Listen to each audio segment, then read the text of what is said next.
अल्हम्दुलिल्लाहि रब्बिल आलमीन वल आक़िबतु लिल मुत्तक़ीन अम्मा बाद फ़अऊज़ु बिल्लाहि मिनश शैतानिर रजीम बिस्मिल्लाहिर रहमानिर रहीम क़ाल अल्लाहु तबारक व तआला फ़िल क़ुरानिल मजीद वल फ़ुरक़ानिल हमीद हुन्ना लिबासुल लकुम व अंतुम लिबासुल लहुन्न सदक़ल्लाहुल अज़ीम व सदक़ रसूलुहुन नबियुल अमीनुल वतीनुल करीम व नहनु अला ज़ालिका लमिनश शाहिदीन व शाकिरीन वल्हम्दुलिल्लाहि रब्बिल आलमीन।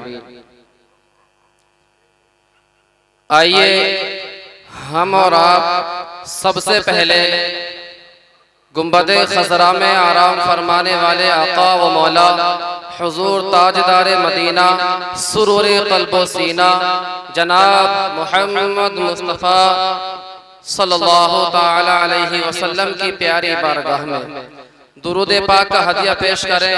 पढ़िए बावाज़े बुलंद अल्लाहुम्मा सल्ली अला सय्यिदिना मौलाना मुहम्मद तिब्बिल क़ुलूबि व दवाइहा व आफ़ियतिल अबदानि व शिफ़ाइहा व नूरिल अबसारि व ज़ियाइहा व अला आलिहि व अस्हाबिहि दाइमन अबदा सल्लल्लाहु ताला अलैहि वसल्लम।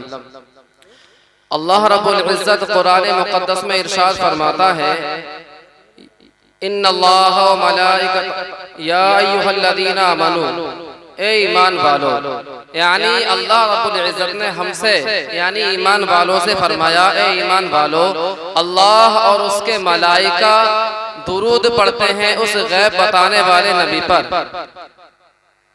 अल्लाह और मलाइका दुरूद पाक पढ़ते हैं उस गैब बताने वाले नबी पर।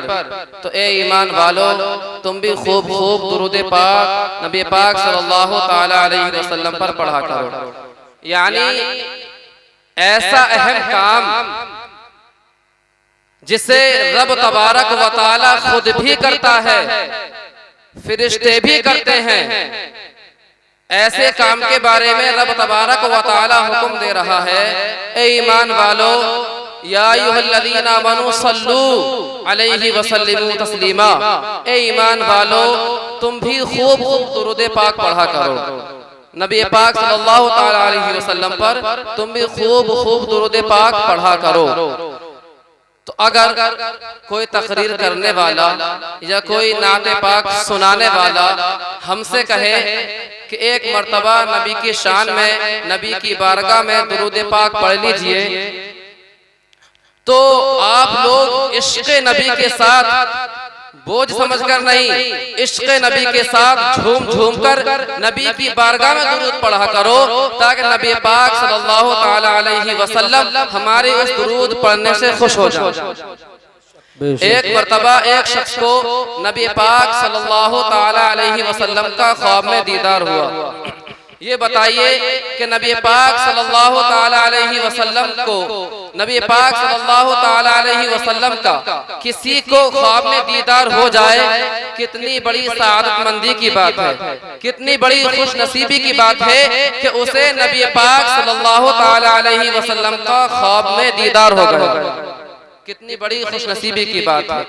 लेकिन मुसलमानों, अगर ख्वाब में दीदार हो जाए और नबी पाक सल्लल्लाहु ताला अलैहि वसल्लम रुखे ज़ेबा को, अपने चेहरे को उससे फेर ले, ये कितनी बड़ी बदनसीबी की बात है कि दीदार तो हमारे आशिक का हमें हुआ, जिससे हमें प्यार है उसका दीदार तो हुआ, लेकिन हमसे चेहरा फेर लिया। हमने जी भर के उसका चेहरा न देखा, हमने कलाम न किया, बल्कि हमसे चेहरा फेर लिया। और एक जो होता है ना नाराजगी वाली बात, इस तरह चेहरा फेर लेना किसी का जिससे हम दिलो जान से प्यार करते हो, अगर वो हमसे चेहरा फेर ले, मुसलमानों हमारा क्या होगा। और कुर्बान जाओ उस नबी पर जो हमारा सहारा हर जगह है, जब कोई किसी का नहीं होगा, नफसी नफसी का आलम होगा, तब भी वो नबी हमारा होगा और हमारा साथ देने वाला सिर्फ वही नबी आमना का लाल होगा। अगर ख्वाब में उसका दीदार हो जाए और वो चेहरा फेर ले, फिर कितनी बड़ी बदनसीबी की बात है। तो मुसलमानों, एक शख्स को उस नबी का ख्वाब में दीदार हुआ और दीदार होने के बाद होता क्या है कि नबी पाक सल्लल्लाहु तआला अलैहि वसल्लम ने उससे चेहरा फेर लिया। नबी पाक ने उसका चेहरा फेर लिया। अर्ज करता है, या रसूल अल्लाह सल्लल्लाहु तआला अलैहि वसल्लम, मुझसे चेहरा फेरने की वजह क्या है? मुझसे चेहरा फेरने का सबब क्या है? आखिर आपने मुझसे चेहरा क्यों फेर लिया? मैं तो दुनिया में रहकर आपका कलमा पढ़ता रहा, मैं तो दुनिया में रहकर आपका आशिक था, आखिर आपने चेहरा क्यों फेर लिया? सुनिए, नबी पाक सल्लल्लाहु तआला अलैहि वसल्लम इरशाद फरमाते हैं, ए सुन ले, तू मेरी मोहब्बत का दावा करता है, मेरे कलमा पढ़ने का दावा करता है, सुन ले कि दुनिया में तूने मेरा नाम सुना था और मेरा नाम सुनकर दुरूद पाक नहीं पढ़ी थी, इसीलिए तेरी तरफ से मैंने चेहरा फेर लिया। मुसलमानों, जहां भी नबी का नाम सुनो, दुरूद पाक पढ़ो, क्योंकि नबी ने फरमाया है सबसे बड़ा कंजूस वही शख्स है कि जो मेरा नाम सुने और दुरूद पाक ना पढ़े।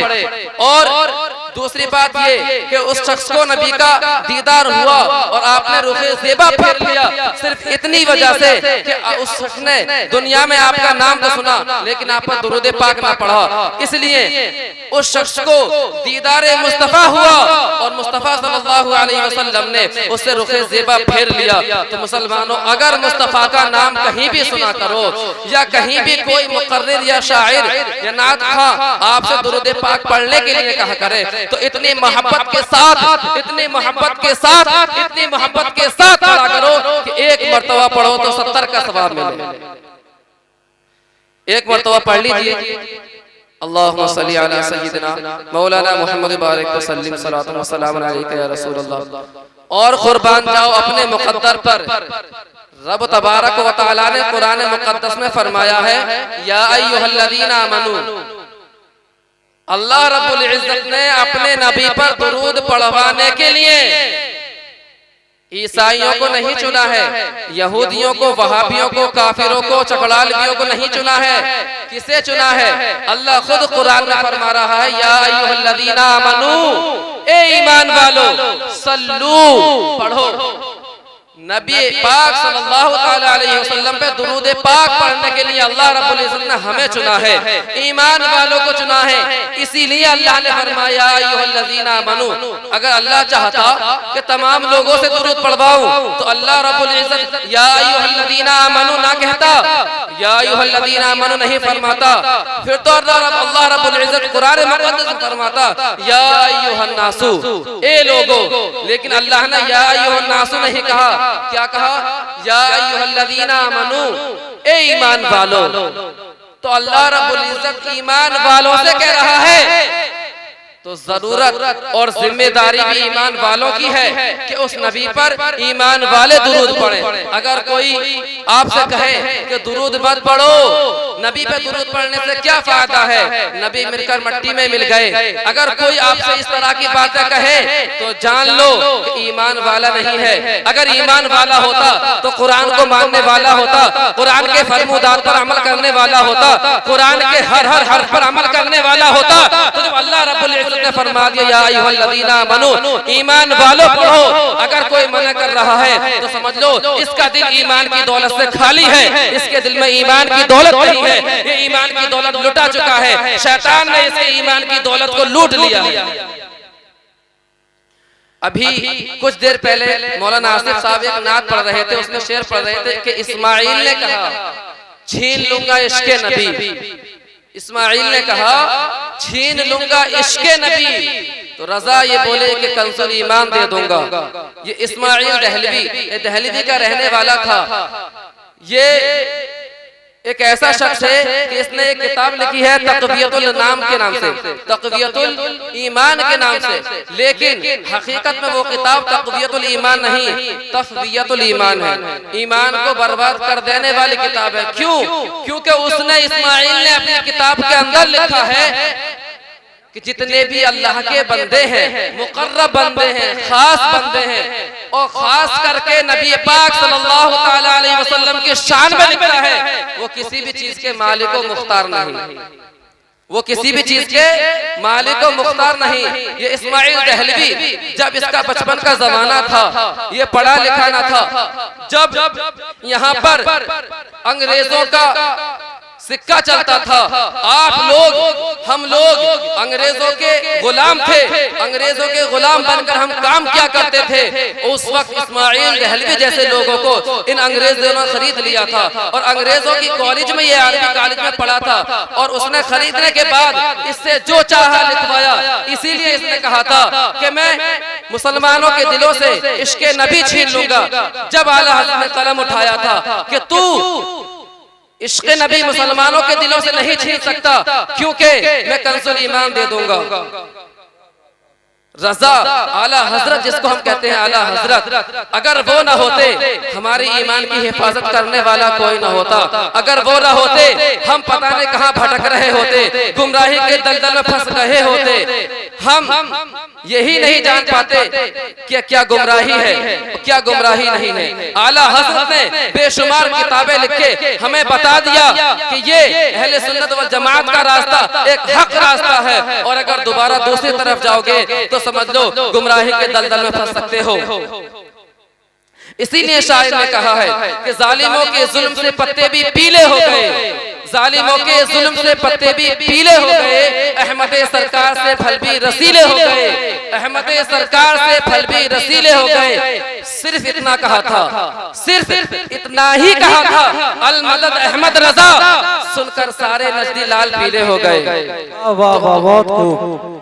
आला हजरत की तो शान ही निराली है। लेकिन मैं कलाम जो करने वाला था, हाफिज इसरार रजा साहब की आज शादी के सिलसिले में इस प्रोग्राम का इनेकाद किया गया है। शादी के मौके पे इस जलसे का इनेकाद किया गया है। अगर हमारे दिल में ईमान की ताजगी होती तो ये पूरा मैदान भरा हुआ होता। अगर ये जलसे के सिवा अगर कोई और प्रोग्राम होता दूसरा वाला, तो यकीन जानो रोड तक कुर्सियां नजर आ रही होती। लेकिन मुसलमानों, ये भी हमारे ईमान की कमजोरी है कि जब अल्लाह और उसके रसूल की महफिल सजाई जाती है, अल्लाह और उसके रसूल के महफिल का इनेकाद किया जाता है, तो मुसलमानों हम आगे बढ़ के नहीं बल्कि पीछे को भागते नजर आते हैं, सो जाते हैं, लेकिन जलसा गाह में तशरीफ नहीं लाते हैं। तो मुसलमानों, ये क्या है? हमारी ईमान की कमजोरी नहीं है, हमारे ईमान ही की कमजोरी है। कोई वक्त वो भी था कि अगर मैदान में उतर जाते थे तो मैदान कर दिया करते थे, लाखों के लश्कर को पस्त कर दिया करते थे, लाखों के लश्करों को पैरों के नीचे रौंद दिया करते थे। वो कौन लोग थे? वो भी हम ही में से थे, वो भी ईमान वाले थे, लेकिन आशिक रसूल थे, पक्के वाले आशिक रसूल थे। और हम जो आशिक रसूल हैं वो सिर्फ दावा करने वाले हैं। हम सिर्फ दावा करते हैं, रसूल का दामन नहीं छोड़ेंगे, नबी का दामन नहीं छोड़ेंगे, नबी के नाम पे कुर्बान हो जाएंगे, मर जाएंगे, मिट जाएंगे। लेकिन जब बारी आती है नबी की महफिल में बैठने की, तो नबी की महफिल में भी हम लोग नबी की महफिल में भी नहीं बैठते।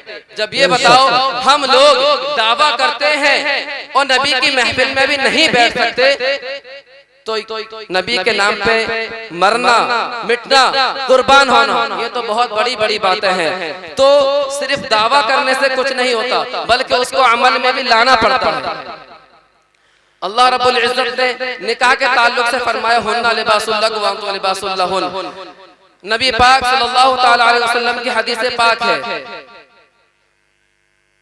क़ाल क़ाल रसूलुल्लाह सल्लल्लाहु ताला अलैहि वसल्लम, या मअशर शबाब वमन यस्तती' मिनकुमुल बाअत फल्यतज़व्वज।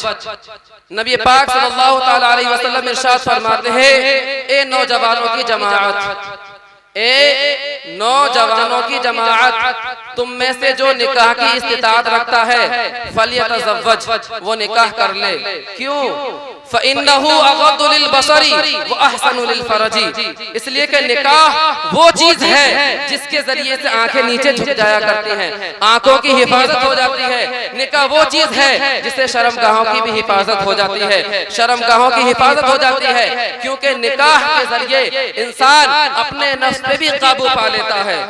आगे नबी पाक सल्लल्लाहु तआला अलैहि वसल्लम फरमाते हैं, वमन लम यस्तती, जो निकाह की इस्तिताअत नहीं रखता है, जो साहिब इस्तिताअत नहीं है, जिसके पास इतना मालो सरवत नहीं है कि वो निकाह कर सके, जिसके पास इतना मालो मता नहीं है कि वो बीबी का खर्चा उठा सकता है, जिसके पास इतना मालो मता नहीं है कि बीबी को नानो नफका दे सकता है, 2 वक्त का खाना खिला सकता है, उसको पर्दा करने के लिए कपड़े पहना सकता है, अगर इस्तिताअत नहीं रखता है फ़अलैहि बिस्सौम, तो नबी पाक फरमाते हैं कि वो अपने ऊपर रोज़ों को लाजिम कर ले, वो रोजे रखने लगे।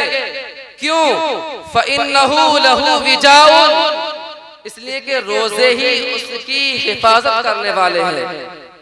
विजा एक ऐसा लफ्ज है कि इंसान जब रोजे रखता है तो उसकी जो नफसानी ख्वाहिशात होती है भूख की वजह से टूट जाती है, बिखर जाती है।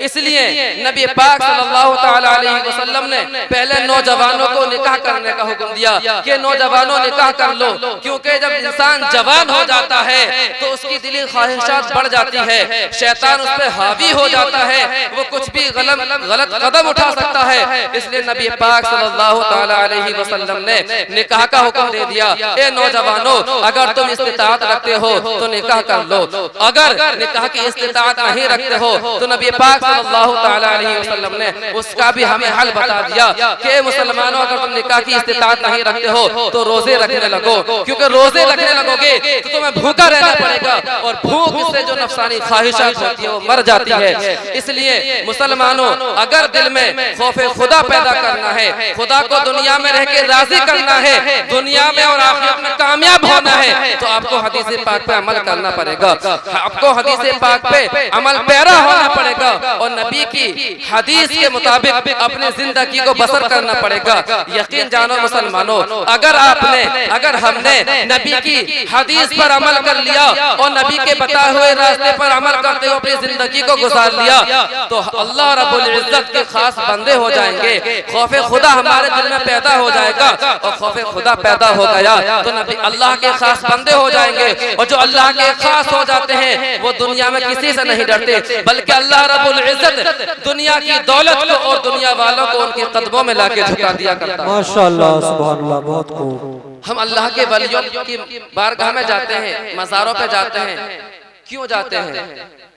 कोई तो वजह होगी, इसीलिए जाते हैं कि उन्होंने अपना सब कुछ अल्लाह के सुपुर्द कर दिया है, उन्होंने अपनी रातों को जागकर खुदा को राजी किया है, रब को मना लिया है, और रब ने उनके रुतबे को इतना बुलंद कर दिया है, रब ने उनके रुतबे को इतना बुलंद कर दिया है कि सारी कायनात की दौलत को और दुनिया वालों को उनके कदमों में झुका दिया है। तभी तो हम उनकी बारगाह में जाते हैं फैज हासिल करने के लिए, उनके वसीले से दुआएं मांगने के लिए किसी वली की बारगाह में जाते हैं, ए अल्लाह अपने इस वली के सदक़े में हमें ये बना दे, हमारा ये काम बिगड़ा है बना दे। तो क्यों जाते हैं? इसलिए जाते हैं कि अल्लाह रब्बुल इज्जत ने उनका रुतबा बहुत बुलंद कर दिया है। और हम निकाह करते हैं तो निकाह भी हमारा सुन्नत रसूल पर नहीं होता, बल्कि हमारा निकाह दूसरों की सुन्नतों पे होता हुआ दिखाई दे रहा है। जो लोग कभी दूसरे लोग क्या करते थे, जो रस्म रिवाज, वो आज मुसलमानों में कूट कूट के भरने लगी है। और अगर चंद नौजवान ऐसे हो भी जाते हैं, तकरीर सुनकर किसी आलिम की सोहबत में रहकर कुछ नौजवान ऐसे हो जाते हैं जो दिल में इरादा करते हैं कि इंशाअल्लाह हम निकाह करेंगे तो सुन्नत रसूल के मुताबिक ही करेंगे, अगर हम निकाह करेंगे तो उसी के मुताबिक करेंगे जो नबी पाक सल्लल्लाहु तआला अलैहि वसल्लम ने हमें बताया है। कुछ नौजवान ये इरादा कर लेते हैं, लेकिन होता क्या है, जब शादी के 2 या 3 दिन रह जाते हैं तो घर वालों की तरफ से आवाजें आने लगती हैं कि शादी एक ही बार होती है, शादी बार बार नहीं होती, शादी एक ही बार होती है, खुशियां मना लेने दे, शादी एक ही बार होती है, खुशियां मना लेने दे। बेचारे वो जो पहले से इरादा कर रहे थे कि शादी सुन्नत के मुताबिक करेंगे, उनका इरादा भी टूट जाता है।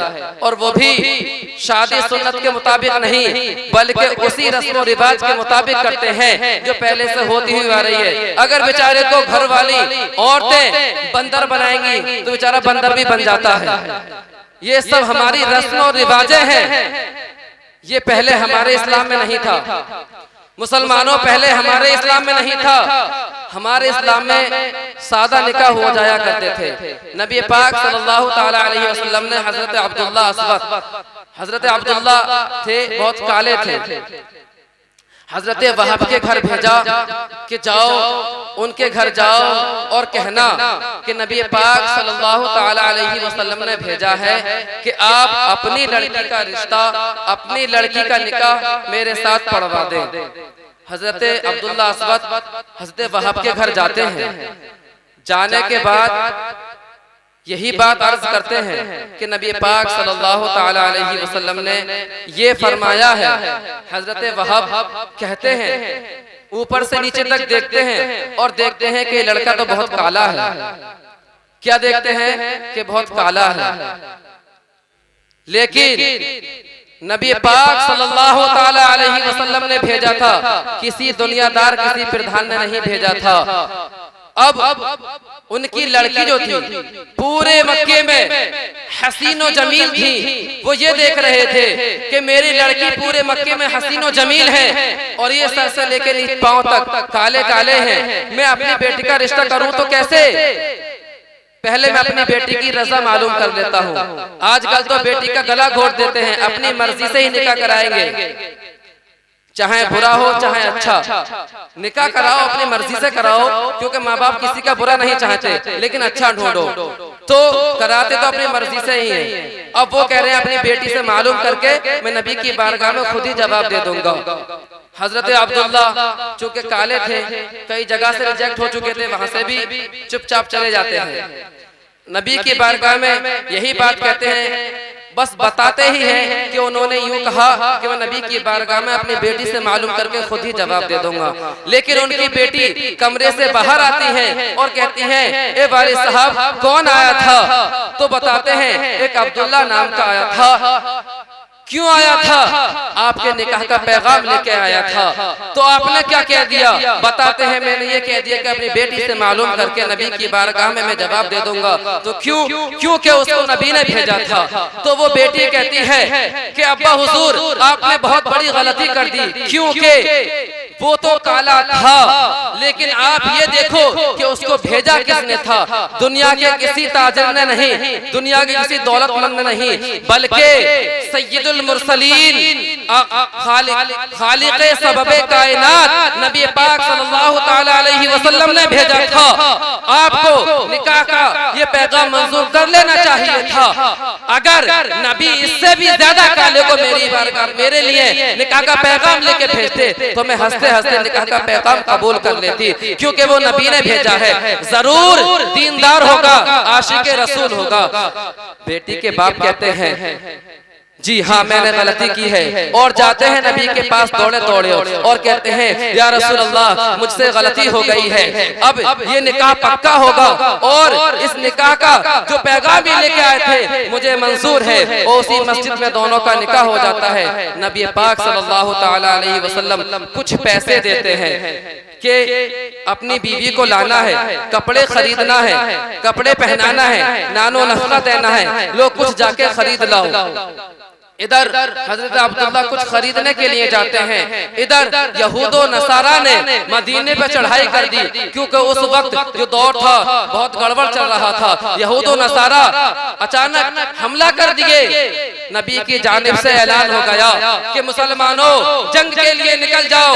नबी पाक सल्लल्लाहु ताला अलैहि वसल्लम जंग के लिए निकल गए। तो कुर्बान जाओ हजरत अब्दुल्ला अस्वद पर कि सामान तो लेने गए थे बीवी के लिए, अखराजात जो खर्चा घर में होते हैं उसके लिए सामान लेने गए थे, लेकिन जब आपको पता लगा कि ऐलान जंग हो चुका है तो आप बाजार से क्या खरीद के लेके आते हैं? आप घोड़ा खरीदते हैं, तलवार खरीदते हैं, और जंग में जो कपड़ा पहना जाता है वो वो ड्रेस खरीदते हैं और तैयार होके जंग में लड़ते हुए नजर आते हैं। लोग कहते हैं कि ये नया मेहमान कौन है, ये नया आशिक रसूल कौन है जो आगे बढ़ के घोड़े पे सवार होकर जंग लड़ रहा है, क्योंकि उनके पास इतना मालूम मता तो था नहीं कि घोड़े खरीदते, तलवार खरीदते। वो जब भी लड़ते थे या जंग में जाया करते थे तो बगैर हथियार के, बगैर घोड़े के जाया करते थे, और उस दिन वो लड़ रहे थे तो घोड़े पे सवार होकर तलवार के साथ लड़ रहे थे। मुसलमानों, कुर्बान जाओ उस सहाबी पर। लोग कहते हैं कि या रसूल अल्लाह ये है कौन? तो नबी पाक सल्लल्लाहु तआला अलैहि वसल्लम फरमाते हैं कि ये मेरा अब्दुल्लाह है, ये मेरा प्यारा अब्दुल्लाह है। मैंने इसके कौलियों के काले रंग से पहचान लिया है कि ये अब्दुल्लाह है, लेकिन ये गया था शादी का सामान खरीदने के लिए और ये जंग का सामान खरीद लाया है, और लड़ते लड़ते शहीद हो जाते हैं और आपकी दाढ़ी पे और सर पे जो मिट्टी लग जाती है, नबी पाक सल्लल्लाहु तआला अलैहि वसल्लम की राने मुबारक पर सर रखते हैं और नबी पाक सल्लल्लाहु तआला अलैहि वसल्लम अपने प्यारे और मुकद्दस हाथों से उनकी मिट्टी को छुटाते हैं, उनकी मिट्टी को साफ करते हैं और जिंदगी का आखिरी सफर नबी पाक सल्लल्लाहु तआला अलैहि वसल्लम की गोद में तय कर लेते हैं। अगर आज का कोई लड़का होता तो पहले ही प्लान बना लेता कि शादी के बाद मुझे कहाँ जाना है, लेकिन कुर्बान जाओ उस सहाबी पर कि नबी पाक सल्लल्लाहु तआला अलैहि वसल्लम के एक ऐलान पर सबसे आगे शादी के पहले दिन लड़ते हुए नजर आ रहे हैं और लड़ते लड़ते शहीद हो गए। हम तो पहले ही कहीं और की प्लानिंग बना लेते हैं। अल्लाह रब्बुल इज्जत ने कुरान मुकद्दस में इरशाद फरमाया, हुन्ना लिबासुल लकुम व अंतुम लिबासुल लहुन। मियाँ और बीबी एक दूसरे के लिबास हुआ करते हैं। मुसलमानों, अगर हम बाजार में लिबास ढूंढते हैं तो साफ और सुथरा ढूंढते हैं। मुसलमानों, उसी तरह अगर मियाँ बीबी का जो जोड़ा ढूंढना हो वो भी साफ और सुथरा ढूंढो। इस तरह ढूंढो कि दोनों का ईमान तरोताजा हो। इस तरह मत ढूंढो कि एक दूसरे के ईमान में फसाद हो और उसकी वजह से ईमान बर्बाद कर चुके हो और दूसरे घर वाले भी बर्बाद हो जाएं। इसीलिए निकाह में कलमे पढ़ाए जाते हैं, ला इलाहा इल्लल्लाह मुहम्मद रसूलुल्लाह। कलमा पढ़ाने की सिर्फ वजह यही होती है कि अगर कोई गलती हो गई हो तो दोबारा से मोमिन और ईमान वाले हो जाएं, वरना कलमा पढ़ाए बगैर भी निकाह हो जाता है। निकाह में कलमा इसीलिए पढ़ा जाता है ताकि अगर जिंदगी में कोई ऐसी बात बोल दी हो जिससे ईमान चला जाता है तो उस कलमे की बरकत से दोबारा ईमान वाला हो जाए।